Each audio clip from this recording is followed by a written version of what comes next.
Hi, എന്താണ് ഈ fertile crescent എന്നറിയപ്പെടുന്നത്? മിഡിൽ ഈസ്റ്റിൽ ചന്ദ്രക്കലയുടെ ആകൃതിയിൽ അല്ലെങ്കിൽ ഒരു ബൂമറാങ്ങിന്റെ ആകൃതിയിൽ സ്ഥിതി ചെയ്യുന്ന ഒരു റീജിയനാണ് ഫെർട്ടൈൽ ക്രസന്റ്. ഈ ഫെർട്ടൈൽ ക്രസന്റിനെയാണ് ക്രാഡിൽ ഓഫ് സിവിലൈസേഷൻ അല്ലെങ്കിൽ സംസ്കാരങ്ങളുടെ കളിത്തൊട്ടിൽ എന്ന് വിളിക്കുന്നത്.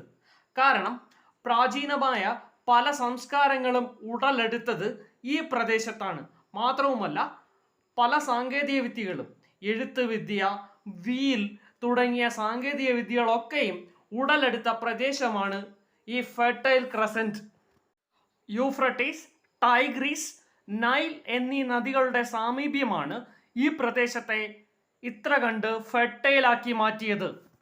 Egypt, Jordan, Lebanon, Palestine, Israel, Syria, തുർക്കി, ഇറാൻ, ഇറാഖ്, സൈപ്രസ് തുടങ്ങിയ രാജ്യങ്ങളുടെ പ്രദേശങ്ങൾ ഉൾപ്പെട്ട ഒരു ഏരിയയാണ് ഫെർട്ടൈൽ ക്രസന്റ്. ഈ പ്രദേശത്തെ ഫെർട്ടൈൽ ക്രസന്റ് എന്ന് ആദ്യം വിളിച്ചത് അമേരിക്കൻ ആർക്കിയോളജിസ്റ്റായ ജെയിംസ് ഹെൻറി ബ്രെസ്റ്റാഡ് ആണ്.